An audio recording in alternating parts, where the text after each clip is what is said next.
धक्का छुड़ा देते थे बॉर्डर पे।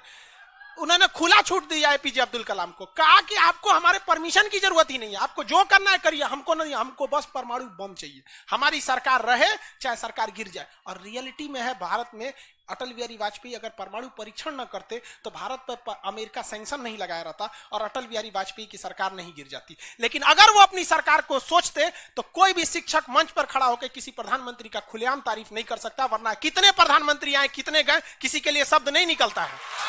तो इतिहास हमेशा याद रखिएगा, आपको न्यौछावर करना पड़ेगा। यहाँ पर ऐसे चमचागिरी करने से किसी का नाम लेता आदमी है, लेकिन विरोधी भी जिनका नाम लेते हैं ऐसे महापुरुष थे अटल बिहारी वाजपेयी, एपीजे अब्दुल कलाम। कोई है जो गरियाएगा?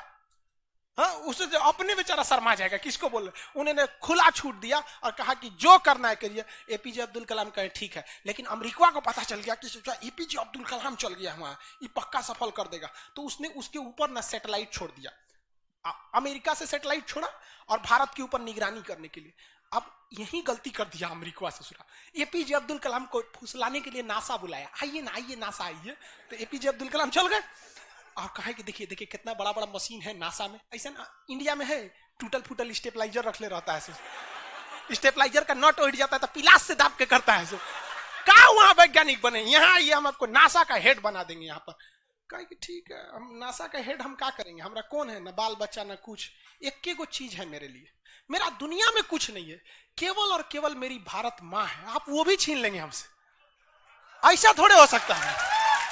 उन्होंने कहा नहीं, और यहीं से थोड़ा उससे गलती हो गया। वहीं पर उन्होंने देख लिया था कि अमेरिका ने भारत के ऊपर क्या लगा रखा है, सैटेलाइट मॉनिटरिंग के लिए, और वहां पे उसने अमेरिका की सबसे बड़ी गलती हो गई। यहां आने के बाद उन्होंने बता दिया, देख भैया हम जो काम कर रहे हैं ना, सारा अमेरिका क्या कर रहा है, सैटेलाइट से देख रहा है। तो सब वैज्ञानिक का असर ले, भड़काने से पहले तैयारी करना पड़ता है 1.5-2 महीना की। अब क्या किया जाए, तो कहे कि देखो भाई, इस अमेरिका की जो सैटेलाइट जाता है ना, दोबारा घूम के आने में ना लगभग 1-1.5 घंटा का गैप हो जाता है। इसी बीच में जो करना है करो। कहा कि 1.5 घंटा में कौन सी करेंगे। तो अटल बिहारी वाजपेयी ने खुला छूट दिया था किसको, एपीजे अब्दुल कलाम। एपीजे अब्दुल कलाम ने कह दिया ना कि एक काम कीजिए, ऐलान कर दीजिए कि यहाँ मिलिट्री एक्सरसाइज होने जा रहा है, सेना यहाँ युद्ध अभ्यास करेगी, कैसे युद्ध लिया जाता है, एकदम ओरिजिनल युद्ध का मैदान। अब युद्ध में कहीं घर बन रहा है तो कोई पूछ रहा है काहे लिए बन रहा है, तो इसी पे बम मार के प्रैक्टिस करेंगे। घर नहीं बन रहा था, वो इसलिए बन रहा था कि परमाणु बम कितना खतरनाक होगा। लोगों को लगा कि फौज इस पे मार के देखेगी कितना तबाही मचा रहा है। अरे भाई साहब बकलोल, वो तैयारी अब्दुल कलाम ने करवा रहे थे कि जब फोड़ेंगे तो देखेंगे कि घरवा उधिया रहा है कि नहीं। तो लोगों को लगा हम मिलिट्री एक्सरसाइज कर रही है, सब चीज काम हो गया। लेकिन अमेरिका को कहीं ना कहीं भनक लग गया, क्योंकि हर घर में सतयुग से कलयुग तक साले विभीषण हर जगह मिलते हैं। भारत में कोनो जाके कह दिया वहां पर तो भनक लग गया। तो अमेरिका ने उस सैटेलाइट की टाइमिंग घटा दी। अब जो घंटों का गैप रहता था वो चंद मिनटों का गैप रह गया, 20-20 मिनट का गैप रहता था। लेकिन इन लोगों ने अपना काम निपटा के रख दिया था। लेकिन समस्या ये थी ना कि सब चीज तो बन के रेडी हो गया, हर चीज रेडी हो गया, लेकिन अगर परमाणु बम फोड़े और फूस दे करके रह गया, समस्या यही थी। भड़क गया तो टेंशन ही नहीं था। तब क्या किया गया, सैटेलाइट हुआ तो रहेगा। तो अटल बिहारी वाजपेयी क्या पूरा छूट था, एपीजे अब्दुल कलाम को इनको टेंशन ही नहीं था। उन्होंने कह दिया अटल बिहारी वाजपेयी से कि ये काम करते हैं हम अब आ गया, हम मई में इसका बम फोड़ देंगे कोनो दिन में, 9 तारीख चाहे 11 तारीख कोनो दिन हम फोड़ देंगे। तो कहें कि भाई आपको जो करना है करिए ना, हमको मत बताइए, हमको बस परमाणु बम चाहिए, बाकी अमेरिका कौन चीज करेगा हम देख लेंगे यहाँ पर। तो अटल बिहारी वाजपेयी से खुला छूट मिल गया। अब इन्होंने 9 मई 1998 डेट क्या कर दिया, डिसाइड कर 2 दिन किया था, एक 9 मई को भी, फिर 11 मई को। पहले 11 मई 1998 शक्ति 98 कोड नाम था। जैसे अमेरिका का सैटेलाइट गुजरा, पूरी तरह से कैलकुलेशन हो गया था कि कैसे कैसे होने वाला है। अमेरिका का सैटेलाइट जैसे गुजरा, तुरंत यहां पे भारत का परमाणु बम को ब्लास्ट किया गया। और जैसे ब्लास्ट हुआ तो जो मिलिट्री एक्सरसाइज कर रही थी उसको तो भेज दिया गया था 2 दिन पहले ही। जो बिल्डिंग विल्डिंग बनाई थी वो खाली पड़ल था, धाए दे गायब हो गया बिल्डिंग, पूरा धुआं धुआं हो गया, पूरा भयानक। अब परमाणु बम क्या हो गया, लगभग सफल हो गया। वैज्ञानिकों को लग गया था सफल हो गया, लेकिन भाई अब ये फोड़े, अभी कैसे पता चल जाएगा सफल हो जाएगा। आप अंदाजे ना बता सकते कि भाई इतना तबाही एक अच्छा ही बम ला सकता है। लेकिन तब तक सैटेलाइट उसका घूम के आ रहा था और पकड़ लेता तब क्या होता, मान के चलिए पकड़ लेता, पता चला कि सफल नहीं हुआ, खाली धुआं कर दिया, गड़बड़ हो गया। तुरंत अटल बिहारी वाजपेयी को फोन किए एपीजे अब्दुल कलाम कि तुरंत आप मौसम विभाग को कहिए कि राजस्थान में भयानक तूफान आया है, कोई नहीं जाएगा। अटल वाजपेयी ने तुरंत घोषणा करा दी, राजस्थान के लोग अपने घर में रहे, बहुत भयानक तूफान आया है। अब उसका सेटेलाइट आ रहा है तो देख रहा है धुआं धुआं हुआ है, तुरंत मैसेज भेजा नासा में, धुआं हो गया यहाँ पे। कहीं मतलब धुआं हुआ, तूफान आया है वहां पे तूफान आया है। सोचा वहां से चला गया, तब परीक्षण देखा गया, एकदम सक्सेस, एकदम सक्सेस। अब टेंशन ही नहीं है, एक और फोड़ दो, दूगो फोड़ दिया गया, पूरी तरह से सक्सेस हो गया। और ससुरा अमेरिका को अभी तक पता है कि वहां तूफान आया है, अरे वहां दूसरा तूफान आया है। अब भारत में कुछ भी कहिए तो डर तो लगता है, भाई अमेरिका बहुत खतरनाक देश है। आज हम लोग भले शक्तिशाली है, 1998 में हम लोग को पाकिस्तान आगे दिखा देता था, 99 की करगिल वार याद कीजिए। आज हम लोग बहुत आगे निकल गए, लेकिन उस समय बहुत पीछे थे हम लोग। अब डर तो था ही। अब भारत के प्रधानमंत्री सब राष्ट्रपति सुखपुकाइल थे, अमेरिका क्या करेगा क्या करेगा, ओके पते नहीं। 9 तारीख बीत गया, 10 तारीख बीत गया, पता ही नहीं चला अमेरिका को। अटल बिहारी वाजपेयी अब्दुल कलाम से पूछे कि महाराज तो सोचा कुछ सुख बुगाइए नहीं रहा है, तो पते ना चल। एक काम करते हैं, आप धड़ल्ले से फोड़ देते हैं, क्या फायदा है हम।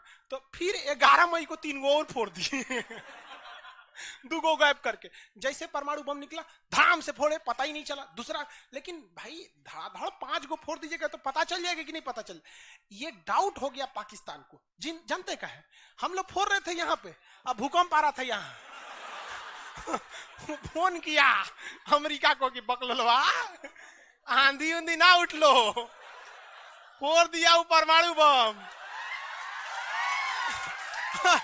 अमेरिका ससुरा माथा फोड़ रहा है अपना कह रहा है कि अब क्या करें हम। यहाँ पे नासा वालन को गरियाया, गिरे चोट्टा कहीं का, तू लोग को सेटेलाइट लगाओ, आई लगाओ। वहां पे कौन चीज देख रहा था लोग वहां पे, कि हम तो बोलबे किए थे कि उधर दुका उठाया था, अपने ना बोल रहे थे कि आंधी उठल है वहां पे अमेरिका आग बबूला हो गया।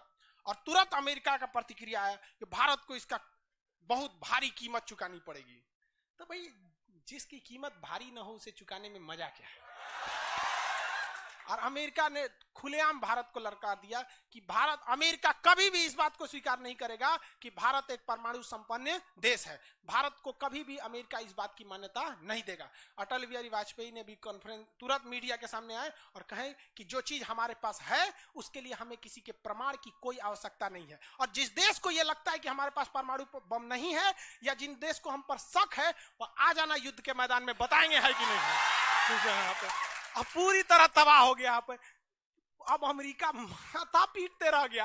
अमेरिका ने आदेश दिया अपनी सेना को कि तैयार रहो। अटल बिहारी वाजपेयी ने आदेश दिया अब्दुल कलाम को कि जो बम बनाए हैं ना, 2-4 को फोटोकॉपी उसका रेडी रखिए। फोटोकॉपी मतलब उसका बना होना के रेडी रखिए, क्योंकि सेना की लड़ाई में भाई आर्मी टू आर्मी बहुत दिक्कत हो जाएगा, एडवांस है वो बहुत। आज के वक्त में भी हमारा हथियार वहीं से खरीद के आता। भारत ने भी डिसाइड कर लिया कि जो होगा आपकी परमाणु बम से होगा। अमेरिका भी डर गया कि ना भाई इससे लड़ना अब ठीक नहीं है। पाकिस्तान वो बम बना के रख ले था, डरे नहीं फोड़ रहा था।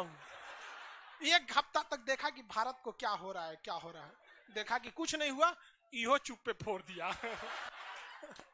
अमेरिका एकदम ककुआ गया, एकदम कह रे चोट्टा कहीं का तू क्या फोड़ा रे। तो पाकिस्तान वहां झाड़ दिया अमेरिका को कि हमरे बोलेंगे कमजोर जान के, फोड़ले आपके आप बाई तो एक नहीं बोलेंगे आप, हम कमजोर हैं तो हमरा बोल देंगे। एक काम कीजिए, आप भारत को जो सजा दीजिएगा हम भी वही सजा काट लेंगे। सोचो हमरे पे खेल गया हम ही लोग पे खेल गया पाकिस्तान।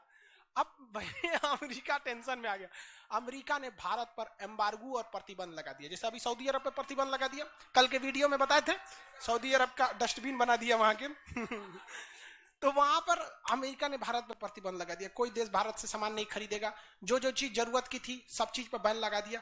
भारत की अर्थव्यवस्था डूब गई, पाकिस्तान की भी अर्थव्यवस्था डूब गई, लेकिन भारत को बचा लिया भारत के 55 लाख कुशल कारीगर जो विदेशों में काम करते हैं।